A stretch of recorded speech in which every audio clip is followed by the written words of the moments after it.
Welcome back to the Behind the Well show, first show of 2025. Happy to kick off the new year here with my partner in crime, Elias Randall again. Welcome back for the 2025 inaugural, is that how they say that? Edition of the show. Fourth year. No. Fourth year. What is it? I don't know. Just it's be inaugural. The first. No, first edition. Inaugural's the first one. For 2025. Okay. I think you just say it's the first episode of. All right. We're on our 25 episode. Happy New Year. Inaugural 2025 episode. There you go. Yeah, whatever. Happy New Year. Yeah. Well, thanks for keeping me on the show for another year. Year's just getting started. We'll see what happens. Maybe you'll take over someday. You can do all the heavy lifting for this show. I'm more of a co-host. Yeah, or pre-recording this show for everybody listening. Clearly, we're not doing this on New Year's Day. What are you doing for New Year's Eve?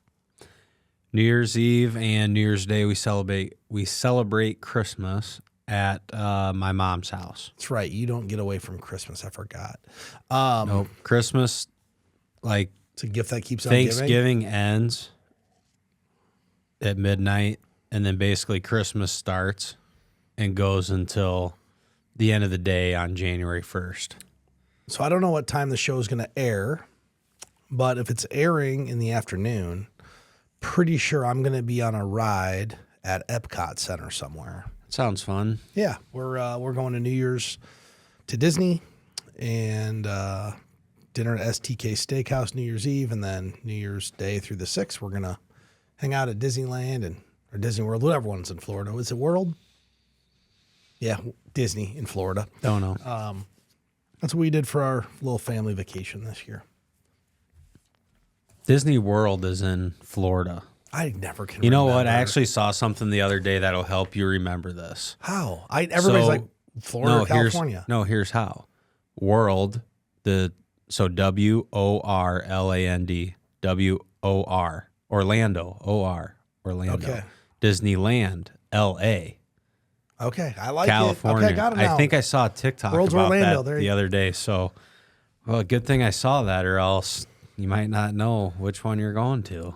TikTok still pushing out quality information in 2025. Yep, the OR in world means you're going to Orlando. You know, isn't it funny how far? I think we started doing this show October of 2020 during COVID. Maybe. I'm sure we did. We'd have to ask Molly. But But it's kind of funny. You know, we mentioned TikTok, and I remember during 2021 when all the rage on TikTok was day trader and what was meme stocks? I was actually at lunch the other day and heard someone telling someone else, oh, yeah, I started day trading stocks during the pandemic. Here's my business card. It's easy. Anybody can do it. I mean, it's just went up since then. Dude. Had one bad year in there. Yeah. Well, I told you I had an individual who thought he was going to be a day trader. I don't know what year they started, 2021. And he's like, do you think he can beat me? I'm like, over time. He said, what are you going to buy? And I told him what I was going to buy. It was one position. And he outperformed me for the first, it was all simulated. He was trading money. I wasn't. I would just, okay, well, this is what I'm going to buy. This is my price I start at. And then whenever you add money, I'll add money at the current price of my investment to that at the same time to kind of match it up. And he beat me for the first 12 months. So I owed him a steak dinner. 2 years later, he's down money. He's never recovered.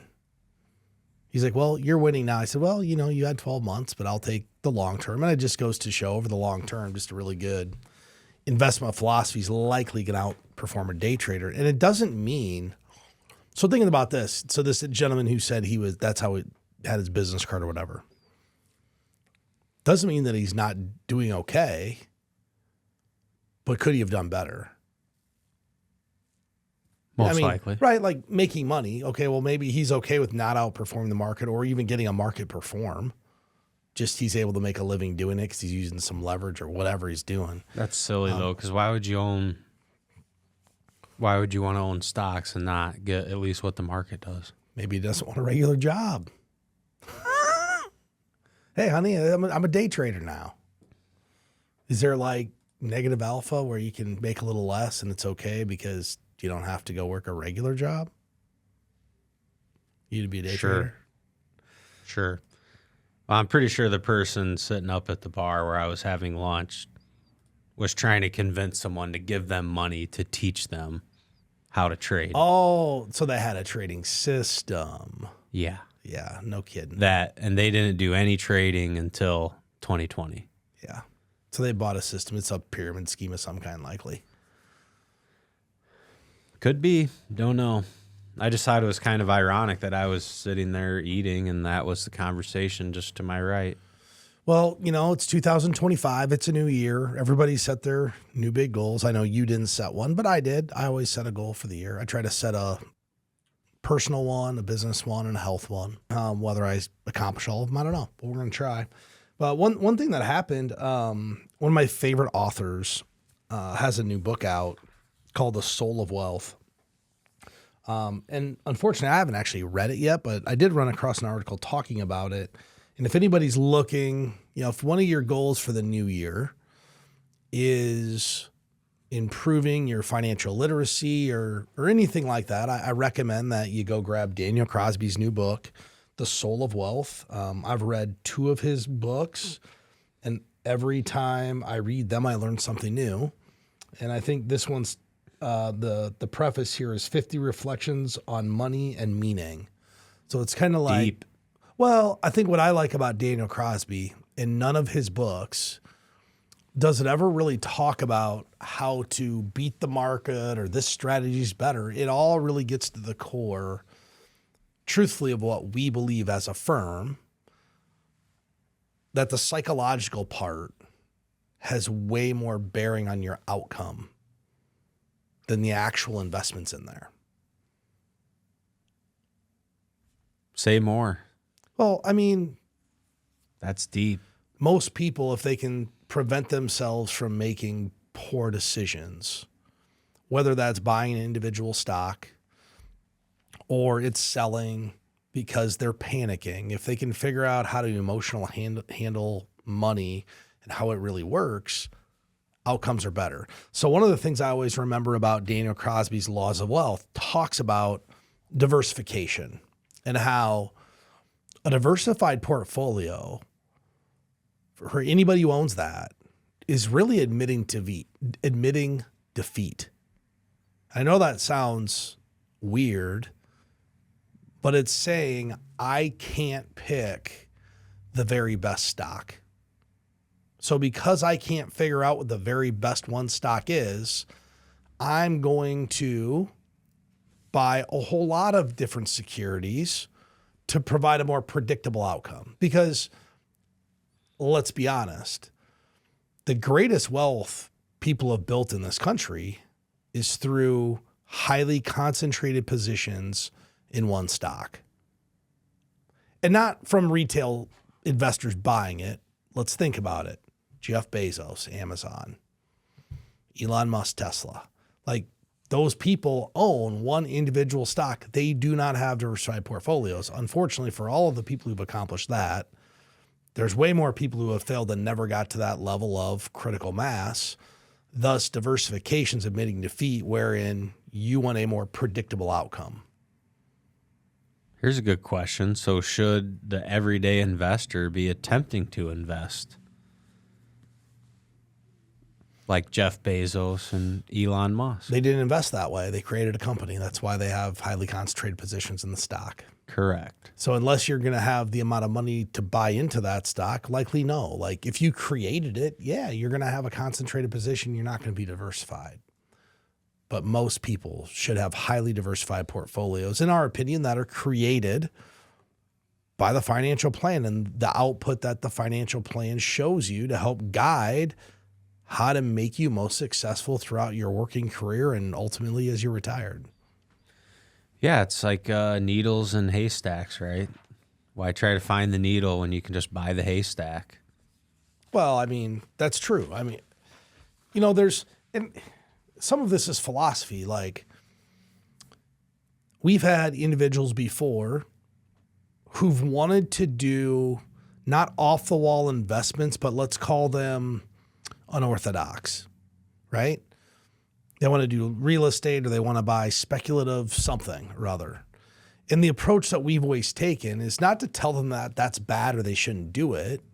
Our approach has always been, what do you need to do from an investing standpoint to accomplish your retirement or financial freedom, your day of financial independence? What do you need to do to get to that point, right? So if the savings rate is $3,000 a month, whatever it is, and that accomplishes that goal, but you have 5, okay, well, do the 3,000 in the highly diversified portfolio that helps you get to where you want to go. The amount above and beyond, if you want to do real estate or some other speculative investment and you can afford from a retirement standpoint to light it on fire, then who cares? To light? Well, think about it. To light what? Light your money on fire? If you're saving enough to hit retirement, $3,000 a month, yeah, you have another 2 to save that you could save. Okay. You can do speculative investments with that. I got if you want to. Okay, you're saying you need to save 3,000, but you can save 5. Right. So save your 3,000 and I can think of one specific family that we worked with. Right, but then take your 2,000 and speculate. Here's the exact example, the people we worked with. Both work, both save. They want to do real estate investing, which we don't do for people. We help them figure out, are you on track and what do you need to save to be on track?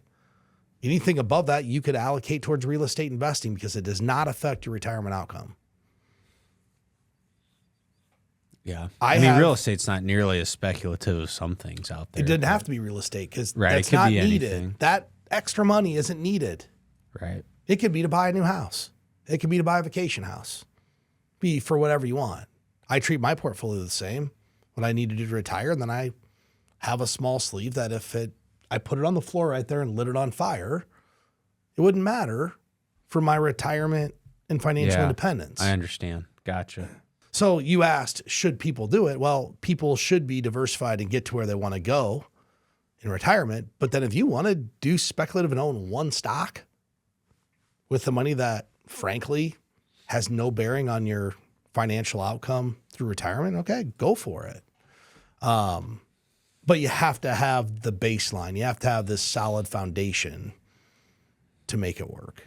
So as we mentioned, it's really about having a solid foundation. And we're actually seeing people today, Elias, think more about this. And one of the new trends is unmarried couples buying a home together and giving priority to their financial foundation versus getting married right away. And so maybe I'm missing something about this, but what is, other than the wedding, what is so expensive about getting married? Well, I think... Or is it people don't want to forego the big wedding and the party, so they don't view that as an expense that they should take on before they buy a house? Well, I have some rational thoughts as to why people are probably doing this. I feel like they don't know if they want to get married or not, if that's what you do. Okay, that's one. I don't think it has anything to do with a wedding. Okay, you don't want to pay for a wedding. I understand. You can still get married. So this whole, we should buy a house together first, that doesn't make sense to me. No, I think one point is correct. They're not really ready to get married. And point 2 is the unaffordability of housing causes them to say, hey, maybe we should buy a house together because I can't do it on my own. I mean, is that a thing? So let's think about what's changed in the last 3 years. That's why it's called couples new math. Buy the house first, couples new math. That's the new couple math. Let me tell you what couples new math means. I can't afford to buy a house on my own, so let's buy it together. But I don't really want to get married. And okay, so then when you break up, then do you each get to invite like whoever you want as a roommate to live in there, and then it's just you continue. Who gets to use it? I think that's the thing people overlook, because I think people inherently, when they're in a relationship, most of the time they're not thinking about the exit strategy. But this is like marriage. Well, they're not married yet. When you're dating somebody, you're not thinking about your exit strategy. Like, what happens if we break up? That's not part of dating, right? So if I don't know, I haven't dated for 10 years almost. Well, I'm sure no part of your dating strategy is like, how am I going to break up with her? What are we going to do if we break up? That's not what people do. Like, you're in love with somebody, you're just thinking about the good stuff. Yeah. So let's buy a house. Well, if you're going to buy a house and do it in this manner, what I believe is you should treat this like a business versus a relationship, because that's really what this is at this point. If you think about It's transactional. this is a transaction, but if you think about, there's no commitment. So anybody could bail anytime, right? There's no commitment other than we're owning a mortgage together. Can you own a home? Sure. You can jointly own a home with anybody, right? Yeah. Yeah. We could buy one together if we wanted to. But Right. if you're going to do this, here's what you need to do. Approach it like a responsible business owner. And here's what a responsible business owner would do. Figure out what the breakup looks like before it happens. Okay, your question, valid question. We bought a house together. Well, if we break up, whose friends get to come in here and stay? Have the discussion. Not saying this is bad, but people don't think about it. They're like, oh man, we're going to have this great house together. And then 6 months later, they're not together. What happens if the other person doesn't pay the mortgage? Because likely you took a mortgage together. Because if you didn't, wouldn't just one of you have bought the place? I'm thinking that's be what I would do. I just buy it myself. I've listened to so many stories from, I listen to the Dave Ramsey show a lot, and this comes up all the time. So one of the things to do if you do this is figure out what your legal protections are. And once again, figure out the breakup before it happened. You can have documents drafted like a prenup that guide you as to what's going to happen. Most things in life, you can figure out the outcome before it happens. It's not that expensive. I've got a little math on here. It's between $1,000 and $3,000 to have that done. But the other thing, Elias, this is more. It's more and more frequent. I can tell you in the last couple of years, what's more frequent is I have a significant other that I've lived with or been with for a very long period of time, because some people just don't want the level of commitment for marriage. They could have been married once or twice. Like, I'm not doing it again. It doesn't mean they don't want a companion. They just don't want to officially do it because the breakup could have been bad. Or they could have been married 2 times and said, I'm not doing this a third. Right. And the other reason is some people just need to figure out how they're going to live with their significant other and own a home versus just rent. Because if you've been with someone for 27 years, you just rent for 27 years? From them? Yeah. Like I met a couple the other day. They've been together 27 years.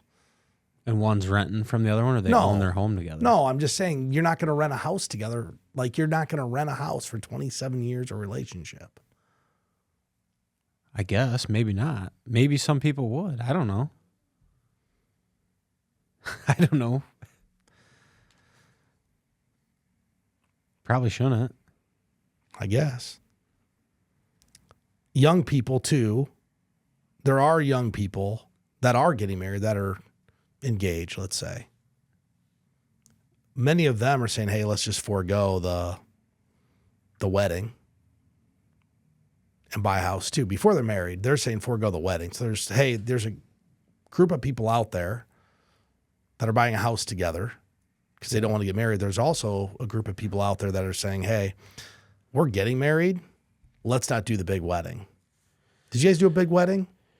Yeah, there was a lot of people there. It was not it was expensive, but it wasn't over the top I'm sure weddings are much more expensive now, but we had a lot of people. We had like 400 people, maybe more at our wedding. I think that the cost of, go out to dinner one time. You know what that cost is? Multiply that by X. I don't think it's a whole lot to spend $50,000 to $200,000 on a wedding. Yeah, here's something I thought was interesting from this article. There's a couple quotes in here from people commenting on the topic. And one that kind of caught me, this is a quote: "A mortgage feels like a more concrete step toward their future together than a wedding." And it's this going along with young people trying to set up their financial foundation. But I really thought that one kind of caught me. That's interesting that a couple would feel like buying a home is a more concrete step towards their future than the actual marriage. Well, I mean, from a financial standpoint, well, let me back up. I'm having a hard time seeing the perspective of this article because I do not think anywhere along these lines, I guess, is probably why I'm struggling with it. Well, I think you're looking at it in context. So I believe you should get married and then buy a, well, that doesn't really matter. You're talking about foundation. A financial foundation. Regardless of the order of how it happens. Well, I just think it's odd that people would think purchasing the home is a more concrete step towards the future than actually getting married. I mean, what's more? Well, no. You're assuming they're talking about getting married and spending the money on a wedding. Right. I personally think buying the house and spending all the money on that is way more of a better step than spending $200,000 on a wedding. Right. Financially. That's what this is about. Financially, it's a better move. That's what people are saying. That's how. I mean, as long as you get married. But the perspective of they think this is, even though, yes, financially, that's probably the move, but to put more weight on that than the marriage, I guess I don't agree with. Yeah, I don't. I think that if you really want to set yourself up with foundation, it's assets. I can tell you, we had a big fancy wedding. We could have went to Galena and just our family and spent a fraction of the cost and taken all that money and put it into an asset. Been just as happy. Yes. And been significantly better off. So what I see this trend is people are thinking more about where the money's going because the numbers are getting bigger. Yeah, if you're going to do a $3,000 wedding at your local Eagles club, sure, like do it. But if you're going to spend $150,000 or $200,000 on the wedding, people are now saying, should we spend $150,000 or $200,000, or can we take that money and apply it to an asset that we're going to have forever? Because I don't think the wedding ceremony, let's be honest, you're throwing a party for a bunch of friends that marginally want to be there. Seriously, like how many weddings do you go to? You're like, oh, I'm so excited to go. Be honest. Very few. There you go. So they go spend $150 for you and $150 for your wife and $150 for both of your kids to come to their wedding. Cost them $600 and you're marginally happy to be there. And when I'm there, I'm in a pretty good mood. Yeah, but I mean, it's fun. Would you have thought any different if they just had a small family deal in Hawaii? No. And I don't think it would have made their relationship any better. Yeah, correct. I don't think so. I mean, I've been to a lot of weddings and some people are happy when they're done and some people aren't. When the wedding's over? Yeah. I mean, I know people who've got married and divorced 6 months later. Big, huge wedding. Didn't make me any happier. It wasn't a better outcome. Right. But, you know, people are now saying, do I really want to go put all this money into a wedding when I could have a house? And I think it goes back to affordability. Like if your option is I get to rent, or the money that has been given to us that we've saved, I now can use for an asset and buy a house, they're having to make choices. You know, maybe in the past they could do both. But with home affordability at all-time high, like home unaffordability at all-time highs, a lot of choices have to be made. And oh, by the way, people's credit cards are maxed out, so they probably can't put that on the Visa card. They've already spent it all. Cost is higher. It's tough. Yeah. Back in the day, you used to be able to buy get a beer at a restaurant for $2, $3. Cocktail maybe $4.50. You can't go get a cocktail at any place, and we're not in a big city. Can you get a cocktail for less than $7, $8, $9 anymore? Maybe at happy hour. If they got a generous happy hour. I was at a local corner bar the other night with my wife before a event. I got like a vodka soda and she got some vodka drink. It was $21. Not a fancy restaurant. Elias, one of the things too that's going on, and I think a lot of things always come to light over the holidays. Gets me thinking. We're talking about marriages and family and well-being in 2025. One of the things to do is have open conversations with your family about what's going to happen when someone dies. You know, and I think that for a long time it was taboo to talk to family members about money and all those different things. And one of the things I think that we've seen is that the families that have really good communication about their intent when something happens, they're better outcomes for their families. I know recently I sat down with my family and my parents and went to the estate planning attorney and just made sure that all the documents were in order. And as we did that, you know, I'm an only child, so it's not complicated. But my mom did mention there's several things that I want to go to my kids that I didn't know. I said, well, Mom, you need to write those down. And anything else that you want directive as to where it goes, you need to have them in these documents. It doesn't hurt my feelings, just you have to let me know. Otherwise, I'm not going to do in accordance with your wishes, likely. But it becomes more important when there's 1, 2, 3, and 4 kids there, that everybody knows what's going to happen. Because sometimes parents or family assumes someone's going to be okay with something and one person's not. And I think a good example is, you know, most families have the dynamics of, you know, 3 or 4 kids.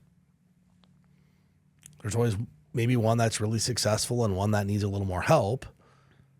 Inherently, as parents, you probably want to try to be fair, but know that, you know, Dr. A's a brain surgeon, child A's a brain surgeon, and the other child's a school teacher. Nothing bad with either one, but the school teacher might need a little bit more help.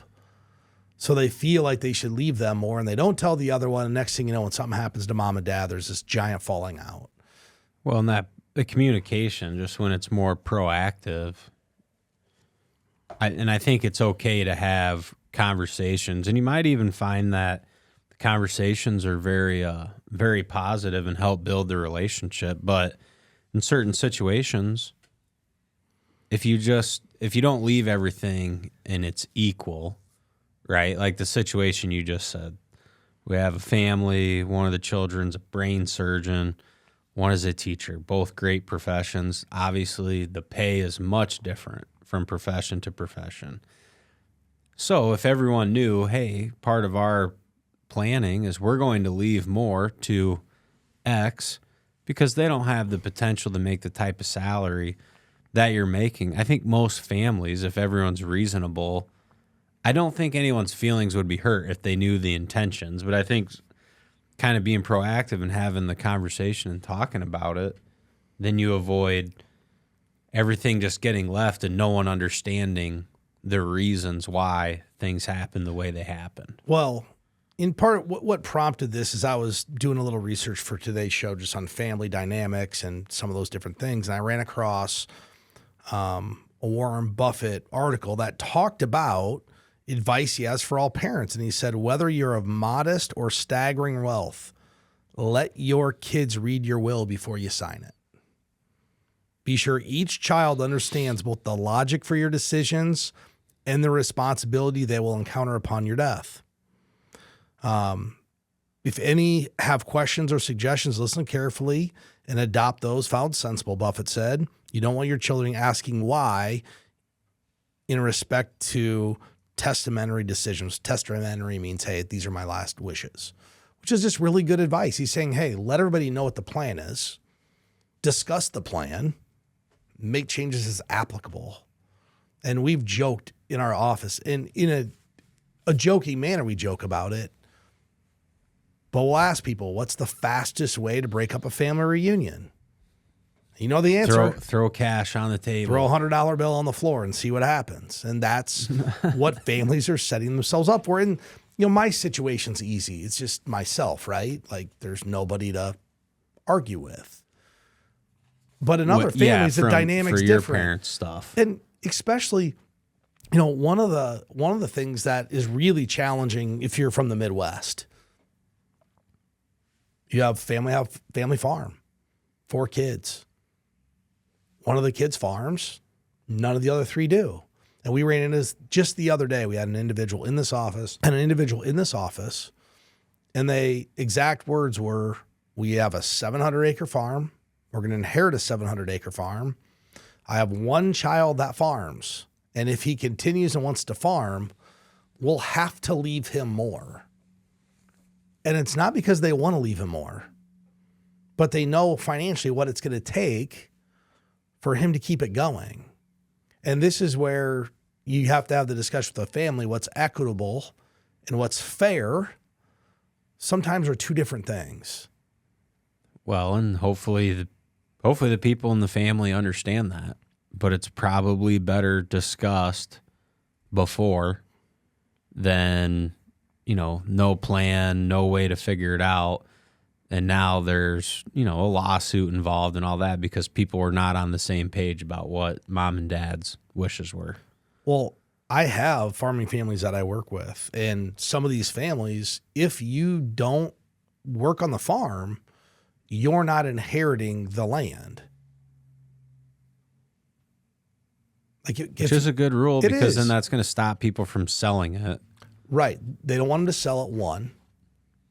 My wife and I talked about this last night. We finally watched the season finale of Yellowstone.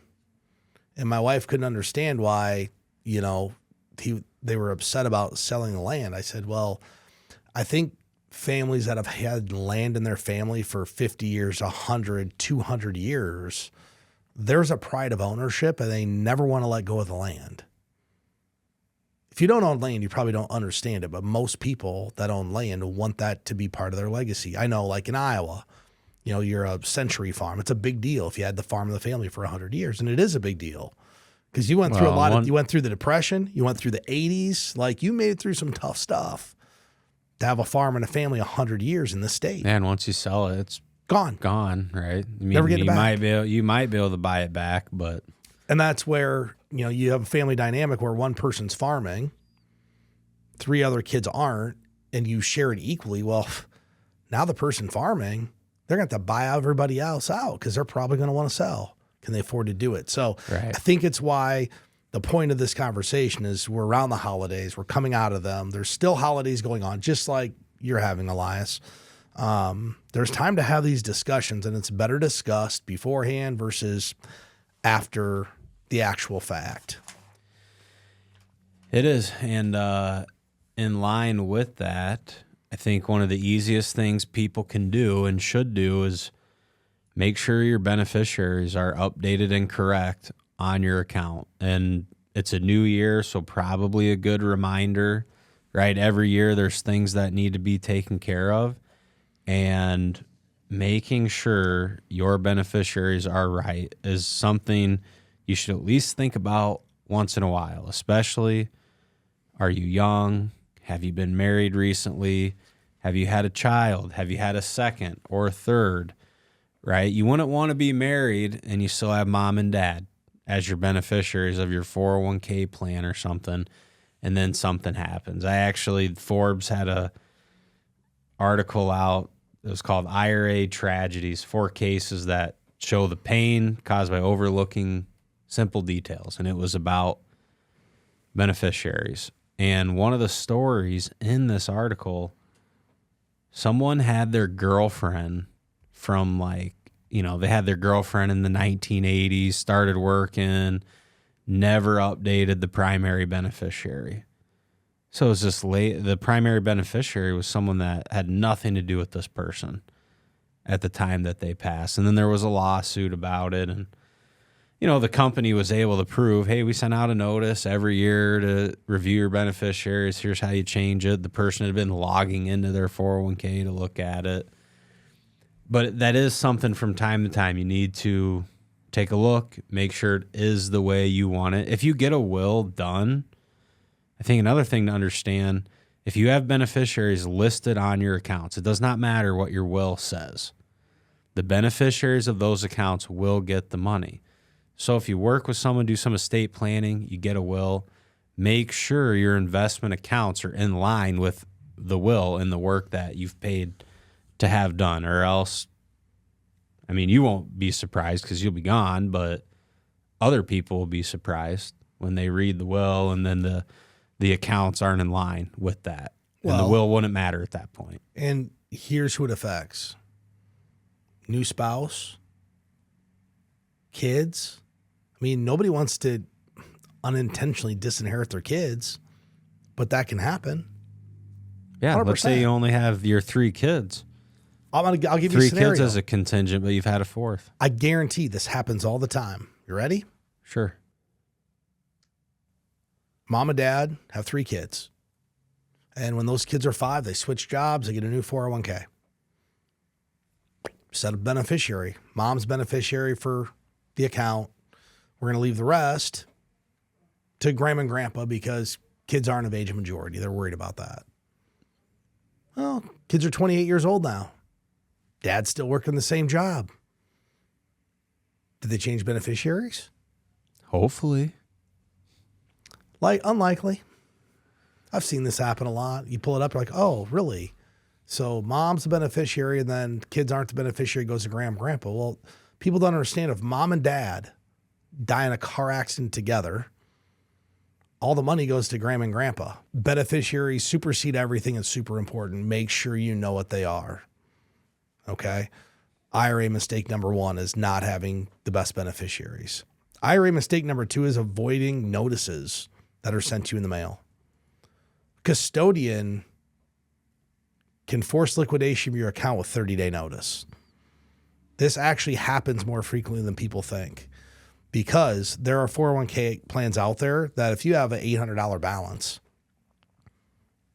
and you don't roll it over, they'll force you to take it. Like they'll send you a check. I've seen this happen before. Like, I just got an $800 check. What do I do? It's not big amounts of money, but you need to make sure you know that if the company sends you something, make sure you know what's going on. Otherwise, you're going to end up paying penalties and taxes on a premature distribution. Yeah, so you really should read the notices. I'm probably as guilty as anyone of not doing a good job. I mean, I know I've reviewed my beneficiaries because our youngest is 2, so I know I updated all that when he was born. But I get a letter from LPL because that's where my retirement accounts are. Yeah. You shred it. Because in my mind, like, if I'll know if something's You're happening. watching every day, right? Right. But I should be reading them. I really should. What did I have the other day? I had something that it's like perpetually junk mail. And I almost threw this in the garbage. I don't even remember who it was from. I almost threw it in the garbage. It was a check. From who? Yeah, who was that? I'm like, and it just got me thinking. So I started opening all my mail because I'm like, man, I almost threw that away. Like I almost threw it right in the shredder. Because, you know, you get the stuff like Bank of America, lower your APR, all the. In fact, that's exactly who it was. I had a credit on an account for overpayment. It's like $200 and some odd credit because I overpaid a credit card balance. There's an auto pay set up, but I paid it off and whatever. But usually I get a 0% APR because I'm all paperless billing, all paperless states, except all the advertisement they want to send me. Get a new rate on your auto loan and all this stuff. So I usually shred it. Well, I just happened to open this one. It's a $200 some odd check. I wonder if that was the first one they'd sent you. I